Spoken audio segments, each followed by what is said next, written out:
Hello दोस्तों, नमस्कार। एक बार फिर से आप सभी का स्वागत है अड्डा 24/7 के द बैंकिंग कवर स्टोरी में वैभव श्रीवास्तव के साथ। दोस्तों, आज हम आपसे बात करने वाले हैं बैंक इन न्यूज़।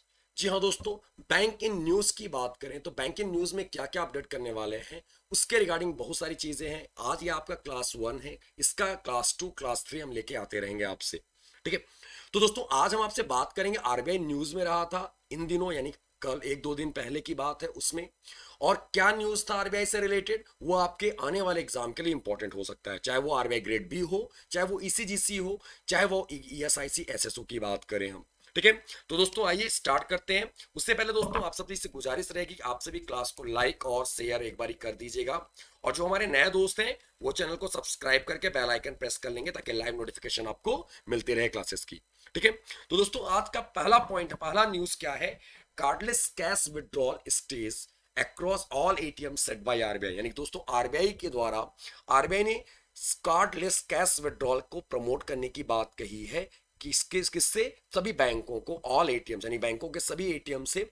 तो आइए इसके बारे में देखते हैं क्या रहा और क्या आरबीआई ये क्या है, कार्डलेस कैश विड्रॉल है क्या, सीएलसीडब्ल्यू है क्या एक्चुअली। दोस्तों आते हैं यहाँ पे बात करते हैं। Guys, all banks have been urged by the Reserve Bank of India to offer consumers the option of interoperable card less cash withdrawal, यानी कि आईसीसीडब्ल्यू एट देयर एटीएम्स। दोस्तों जैसा कि अभी हमने बताया कि अभी हम लोगों ने बात किया कि आईसीसीडब्ल्यू है क्या एक्चुअली। दोस्तों इसका पूरा नाम जैसा कि आपको यहाँ पे दिख रहा होगा, interoperable cardless cash withdrawal. अगर हम बात करें ये है क्या, what is interoperable cardless cash withdrawal, तो दोस्तों इसको आपको समझना है। The reserve bank of India plans to introduce, दोस्तों reserve bank of India plan कर रहा है इंट्रोड्यूस करने का interoperable cardless cash withdrawal facility using UPI across all bank ATMs in India. यानी कि दोस्तों यानी कि कोई भी कस्टमर जो कस्टमर है बैंक के, वो कैश विड्रॉ कर सकते हैं बिना किसी डेबिट कार्ड के। किसको यूज करके? यूपीआई को यूज करके। दोस्तों UPI unified payment interface, UPI unified payment interface. दोस्तों आपको जवाब देना है कि यूपीआई किस कमिटी के रिकमेंडेशन पे लाया गया था। गाइस, किस कमिटी के रिकमेंडेशन पे यूपीआई को लाया गया था, ये आपको कमेंट सेक्शन में बताना है। तो यहां पर यूपीआई को यूज करके कैश विड्रॉल कार्डलेस। दोस्तों आपने सुना होगा, अभी कुछ दिन पहले की बात है, ये सिस्टम किसने स्टार्ट किया था? योनो ने। योनो किसका ऐप है? वो है एसबीआई का, यू ओनली नीड वन। यानी कि अगर आपके पास डेबिट कार्ड नहीं है तो आप कैश विड्रॉ कर सकते हो योनो ऐप के थ्रू। वो योनो ऐप के थ्रू था, यानी कि एप्लीकेशन के थ्रू था। यहां पर यूपीआई के थ्रू है दोस्तों, यूनिफाइड पेमेंट इंटरफेस के थ्रू है। सभी बैंकों के एटीएम में उनके यानी कार्डलेस कैश विड्रॉ कर सकते हो। किसके थ्रू? तो ऐसे आता है आईसीसीडब्ल्यू, इंटरऑपरेबल कार्डलेस कैश विड्रॉल। ठीक है, अब दोस्तों बात करते हैं इसके बारे में, यानी कि eight there ATM all banks ATM network and white level ATM may offer the option of ICCW. The National Payment Corporation of India has been advised to make unified payment interface, यानी कि किससे? Unified payment interface integration with all banks and ATM network as simple as possible. यानी कहने का मतलब जो unified ATM के through सभी बैंक के एटीएम और उनके बैंक के एटीएम और उनके नेटवर्क के थ्रू इसको सिंपल और पॉसिबल बनाया जा सकता है। एनपीसीआई ने इसको यूपीआई के थ्रू, यानी कि भाई अफकोर्स सी बात है क्योंकि एनपीसीआई का नाम तो आना ही था। एनपीसीआई का नाम इसलिए आना था क्योंकि यूपीआई का रेगुलेटर कौन है? तो एनपीसीआई। एनपीसीआई आया किस ईयर में था? 2008 में, 2008 में आया था एनपीसीआई। और गाइस इसके हेड कौन है? दिलीप आसपे साहब।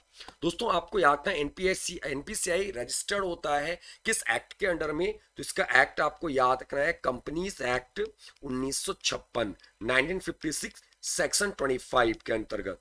अगर यही कंपनीज एक्ट ऐसा हो कि कंपनीज एक्ट 2013 सेक्शन 8 के अंदर में, तो दोस्तों यहाँ पे एक्ट बदल जाता है तो सेक्शंस भी बदल जाएंगे। तो आपको ये याद रखना है। किसने लाया था इसको? आरबीआई ने। तो दोस्तों ये क्या कर रहा है कि और सिंपल बनाने के लिए, और संभव है कि और सिंपल हो सकता है एटीएम के थ्रू यूपीआई की अगर एनपीसीआई अगर यानी एडवाइस कर रहा है यूपीआई को थ्रू लोग पैसा विड्रॉ कर सकते हैं। ठीक है, सभी बैंकों के यूपीआई होने चाहिए। ठीक है, फिर नेक्स्ट पॉइंट क्या था दोस्तों आरबीआई से रिलेटेड, क्या RBI formed a 6 member group to examine customer service standard. दोस्तों ग्राहक सेवा मानकों की जांच के लिए आरबीआई ने 6 सदस्यीय समूह का गठन किया है। कितने सदस्यीय? 6 मेंबर कमेटी। गाइस ये आपके एग्जाम के लिए बहुत इंपॉर्टेंट होने वाला है कि अब इस कमेटी का चेयरमैन कौन होगा, ये क्यों लाया गया, कस्टमर सर्विस स्टैंडर्ड क्या है। तो गाइस जो हम लोग सोचते हैं कस्टमर सर्विस वही है कि कुछ और है, आइए जानते हैं। दोस्तों reserve bank of India established a 6 member committee to access and review customer service, यानी कि कस्टमर सर्विस के, ठीक है, असेसमेंट और रिव्यू के लिए ये एक कमेटी बनाई जा रही है 6 सदस्यीय। ठीक है दोस्तों, in regulated firm with the goal of safeguarding customer interest, यानी कस्टमर के इंटरेस्ट और कस्टमर के जो फीडबैक और रिव्यू होते हैं उसके लिए एक कमेटी गठित की गई है आरबीआई के द्वारा। दोस्तों यहां पर जो पॉइंट है वो आपके लिए इंपॉर्टेंट होने वाला है, क्या फॉर्मर आरबीआई डेप्यूटी गवर्नर कौन, BP Kanungo will lead the committee, यानी कि बीपी कानूनगो अध्यक्ष होंगे, उस लीड करेंगे 6 सदस्यीय कमेटी को, which will deliver its report 3 month after it's first meeting, यानी कि इसके 3 महीने के बाद इसका रिपोर्ट आएगा पहले मीटिंग के बाद। ठीक है, RBI want to improve customer banking experience, यानी आरबीआई चाहता है इंप्रूव करना कस्टमर्स बैंकिंग एक्सपीरियंस, यानी जो ग्राहक है उनके banking experience, and ensure that, और उनको आश्वस्त करता है complaint are rapidly addressed by both regulated firm and the central bank, यानी कहने का मतलब, और वो इस बात के लिए आश्वस्त करता है, कस्टमर्स को इंश्योर करता है कि जो उनके कंप्लेंट है, उनकी जो शिकायत है वो सुलझाए जाएंगे बाय बोथ मतलब कौन, रेगुलेटेड फर्म, यानी जिसके अगेंस्ट कंप्लेन है, एंड द सेंट्रल बैंक, और केंद्रीय बैंक के द्वारा। तो same as it is guys, जो रेगुलेटेड फर्म है उनके जो सर्विस है, उनके रिगार्डिंग जो बैंक कस्टमर का जो सर्विस फीडबैक है, जो रिव्यू है, उसी के रिगार्डिंग 6 सदस्यीय कमेटी का गठन किया गया, जिसके हेड कौन होंगे, BP Kanungo, former deputy governor of RBI. और दोस्तों कितने महीने के बाद इसका रिपोर्ट सौंपा जाएगा, तो इसका रिपोर्ट आएगा 3 महीने के बाद, पहली मीटिंग के। ठीक है, नेक्स्ट पॉइंट दोस्तों, SBI launched real time express credit on YONO platform. दोस्तों एसबीआई ने योनो प्लेटफॉर्म पर real time express credit launch किया। क्या लॉन्च किया है? Real time express. बात आ गई योनो। गाइस योनो का पूरा नाम you only need one, you only need one, यानी कि स्टेट बैंक ऑफ इंडिया। दोस्तों स्टेट बैंक ऑफ इंडिया 1 जुलाई 1955 में आया था, गोरेवाला कमेटी के रिकमेंडेशन पे, गोरेवाला कमेटी के रिकमेंडेशन पे लाया गया था स्टेट बैंक ऑफ इंडिया। दोस्तों स्टेट बैंक ऑफ इंडिया की बात करें तो guys state bank of India imperial bank of India को नेशनलाइज्ड करके लाया गया था। इंपीरियल बैंक ऑफ इंडिया को राष्ट्रीयकरण किया गया था। इसका किस ईयर में? 1955 में। इंपीरियल बैंक ऑफ इंडिया कब आया था? 1921 में। तो ये आपको याद रखना है, ठीक है। तो स्टेट बैंक ऑफ इंडिया ने लॉन्च किया real time express credit on किस पर? योनो प्लेटफॉर्म पर। आइए बात करते हैं इसके regarding. State bank of India has announced the introduction of real time express credit card on it's YONO platform पर। योनो प्लेटफॉर्म पे इन्होंने real time express credit launch किया है, नॉट क्रेडिट कार्ड, माफ कीजिएगा, ये होगा रियल टाइम एक्सप्रेस क्रेडिट, ठीक है। Allowing eligible customer to get personal loan up to 35 lakh. दोस्तों इसके थ्रू 35 लाख का लोन दिया जाएगा, कस्टमर को पर्सनल लोन दिया जाएगा, याद रखिएगा, व्यक्तिगत लोन दिया जाएगा 35 लाख रुपए तक का, ठीक है। The bank said it's flagship personal loan product for किसके लिए है? ये सैलरीड कस्टमर्स के लिए है, यानी कि जो सैलरीड यानी वेतन कर्मचारी हैं उनके लिए है। Express credit now has a digital avatar and customers can now avail of its through YONO, यानी कि योनो के थ्रू एक्सप्रेस क्रेडिट का फायदा उठा सकते हैं कोई से भी कस्टमर जो सैलरीड कस्टमर है, जिसके अंतर्गत वो एलिजिबल हो जाते हैं 35 लाख रुपए तक के लोन के लिए, बशर्ते आपको ये लोन किस प्लेटफॉर्म पे मिलेगा? योनो। दोस्तों योनो का पूरा नाम you only need one, you only need one, ये याद रखना आप लोगों ने। योनो ने एक और ऐप लॉन्च किया था, ठीक है, योनो लाइट। क्या लॉन्च किया था? YONO light. दोस्तों आपको बताना चाहेंगे योनो लाइट में एक नया फीचर ऐड किया गया ताकि डिजिटल फ्रॉड से बचाया जा सके कस्टमर्स को। उस फीचर का नाम था सिम बाइंडिंग। क्या नाम था? SIM binding. इसको डिजिटल फ्रॉड के लिए लाया गया था एसबीआई के द्वारा अपने ऐप में, योनो में। तो दोस्तों याद रखना, सिम बाइंडिंग किसका फीचर है? तो योनो यानी कि एसबीआई का फीचर है, ये याद रखना। दोस्तों बात आती है स्टेट बैंक ऑफ इंडिया की। तो guys state bank of India 1 July 1955, state bank of India का हेडक्वार्टर मुंबई, डीके खरा। और what is the tagline of state bank of India? ये आपको कमेंट सेक्शन में बताना है। What is the tagline of state bank of India?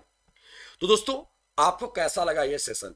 Guys आपको छोटे छोटे सेशन के थ्रू बहुत सारी चीजें अपडेट कराते रहेंगे। अगर आपको ये सेशन अच्छा लगा तो आप प्लीज लाइक करना ना भूलना, और तो और दोस्तों जो नए दोस्त हैं वो चैनल को सब्सक्राइब करें, ठीक है। और एक चीज और याद रखिएगा, अगर आपको, जैसा कि हमने बोलने जा रहे थे कि अगर आपको ये सेशन अच्छा लगा तो आप कमेंट में बताना। ऐसे ही सेशन आपके आने वाले एग्जाम के लिए हम और लेके आएंगे। इसी का पार्ट 2, पार्ट 3 और बहुत सारे सेशंस आपको मिलेंगे आगे में। बहुत सारे क्लासेस आपको देखने को मिलेंगे, छोटी छोटी 10 से 15 मिनट की क्लासेस, ताकि आपको छोटे छोटे टाइम में आप ढेर सारी चीजें ग्रैब कर सको, ठीक है। तो दोस्तों आज का क्वेश्चन क्या है? जैसा कि हमने पूछा आपसे कि what is the tagline of SBI, tagline of SBI, ये आपको जवाब देना है, पहला क्वेश्चन।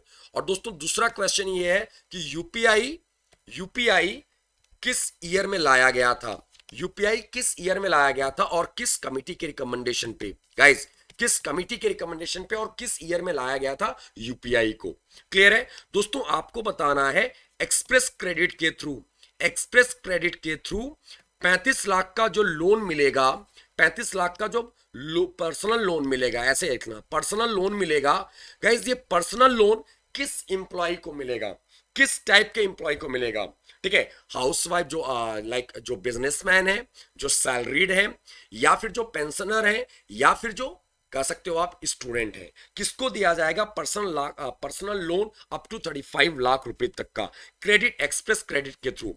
ठीक है, आपको कमेंट सेक्शन में इसका जवाब देना है। और दोस्तों आपको बता दें कि आपका एक ईएसआईसी एमटीएस का जो बैच था मेंस का, वो बैच आपका लाइव हो चुका है। दोस्तों आज हम लोग बात करने वाले हैं सुबह 9 से 10 में किसके बारे में?